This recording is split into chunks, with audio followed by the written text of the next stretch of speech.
کۆتایی ئەم ساڵە و ڕێکەوتنە کۆتایی دێت کە لە یاسای بودجەی 2019 عراقدا کراوە و بەغدادی پابەند کردووە بە ناردنی موچەی فەرمانبەرانی هەرێمی کوردستان.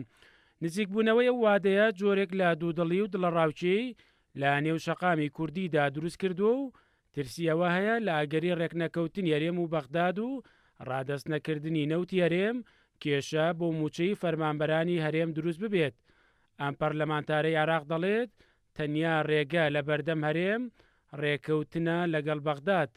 گوشارەکان زۆر بوون هەم لەسەر ئێمە وەکو نوێنەرانی کورد هەم لەسەر عادل عەبدولمەهدی و چەند جارێکیش عەبدولمەهدی داوای کردووە کە نوێنەرەکانی کورد هاوکاری بن واتە زەخت لە حکوومەتی هەرێمی کوردستان کەن بۆ ئەوی بێت ڕێکەوتن بکە و نەوتەکە ڕادەست بکە کەواتە بە مانایەکی تر ئێمە ئەتوانین بڵێن ئەگەر نەوت ڕادەست نەکرێ ئەوەی کە توانیمان بەدەستی بهێنین لە پرۆژە یاسایی ویان لە یاسای 2019 ناتوانین بکەینەوە و ئەو موچەی کە ئێستا خەڵک پارەکەی بۆ دێ نایەت. بەڵام لە سەرووی هەموو ئەوە ئێمە ئومێدمان زۆرە بۆ لەبەرەوەی حکوومەتی هەرێمی کوردستان نیەتی ڕێکەوتنی هەیە و عادل عەبدولمەهدیش لە بەرامبەردا بە هەمان شێوە نیەتی ڕێکەوتنی هەیە. مەسەلەی ڕادەستکردنی نەوت و ڕادەست نەکردن وەکو ئەوەی کە ئێمە گفتوگۆمان لەگەڵ حکوومەتی هەرێم کردووە ئەوەیە کە تەنها کێشەکە لە ڕادەستکردنەکەیان نیە بەڵکو کۆمەڵی کێشەی تر هەیە وەکو پارەی شەریکاتی نەوتی لە هەرێمی کوردستان ئایا حکوومەتی عراقی لە بەرامبەر ڕادەستکردنی نەوتە ئامادە هەروە پارەی پترۆ دۆلارە. کێشەکانی نێوان هەرێم و بەغداد لە سەر پرسی نەوت ڕیشەیەکی قوڵی هەیە و با درێژایی کابینەکانی ڕابردوو بەردەوام هەرێم و بەغداد لە ململانێ و ناکۆچیدا بوون. ئەم پەرلەمانتارەی کوردستان دەڵێت ئیتر کاتی ئەوە هاتووە کۆتایی بەم کێشەیە بهێندرێت. بۆ ساڵی داهاتوو وەکو ڕای ئێمە و ئێمە پێمان باشە حکوومەتی هەرێمی کوردستان ڕێکەوتن گرنگترین شتە ڕێکەوتنێک بکرێت لەسەر ئەم پرسە بۆ ئەوەی جارێکی کە فەرمانبەرانی هەرێم بێموچە نەبنەوە و تووشی ئەو قەیرانە نەبینەوە کە لە هەرێمی کوردستانە هەبوو. ڕێکەوتن باشترین شتە بۆ داهاتوو پێویستە ڕێکەوتن بکرێت و ئەگەر ئەوەی کە ئێستا هەیە ئەوە جارێکی کە بچەسپێنرێت و حکوومەتی هەرێمیش پابند بێت بە ناردنی ئەو 250,000 بەرمیلەوە ئەو باشترین بژاردێ.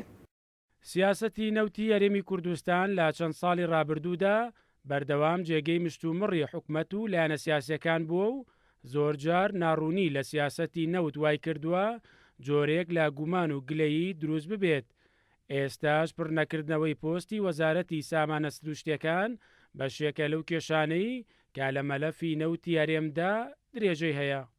ئەوەی هەیە هەرێمی کوردستان گرنگە تا کۆتایی ئەم ساڵ نەوتی خۆی ڕادەستی بەغداد بکە لە ڕێی سۆمەوە هەناردەی بکە بە پێچەوانەوە هەرێمی کوردستان کەوتە ژێرباری دۆخێکی زۆر قورسەوە و لە پرسی بودجێ ئەمە کێشێکی گەورە بێ بۆ هەرێمی کوردستان بە دڵنیایە بەغداد بۆ ساڵی ئایندا و پەرلەمانتارانی عراق بۆ ساڵی ئایندا ناچنە ژێرباری ئەو بەندەی کە بۆ ساڵی 2019 هەبوو کە بەغداد پابەندەکە بە ناردنی بودجێی خۆیان بۆ هەرێمی کوردستان. گرنگە هەرێمی کوردستان کۆتایی بەم ناڕوونیە بێنێ لە کەرتی نەوتی هەرێمی کوردستانە کۆتایی بەم ناڕوونیە بێنە ماوەڵەکردن لەگەڵ بەغدایە.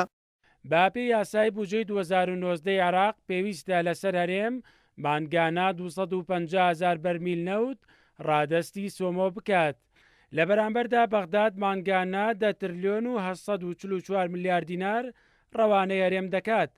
بەڵام ئەگەر هەرێم ئەو بڕانەوتەش ڕادەست نەکات بەغداد تا کۆتایی 2019 پابەند دەبێت بە ناردنی 522 میلیارد دینار بۆ موچەی فەرمانبەرانی هەرێمی کوردستان. با پێ و زانیاریانەی بڵاو کراونەتەوە لە ماوەی نزیکی داهاتوودا وەفدێکی باڵای هەرێم سەردانی بەغداد دەکات و چاوەڕێ دەکرێت ڕێکەوتنێکی گشتگیر بکرێت لە سەرکۆی کێشاڵ پەسێدراوەکان بە تایبەتی باس لەوە دەکرێت ڕێکەوتنەکەی ئەم جارە بۆ 4 ساڵی داهاتوو دەبێت نەکتەنیا بۆ ساڵی داهاتوو. بە درێژایی چەند ساڵی ڕابردوو هەرێم و بەغداد لە سەر پرسی نەوت بەردەوام لە ململانێ و ناکۆچیدا بوون.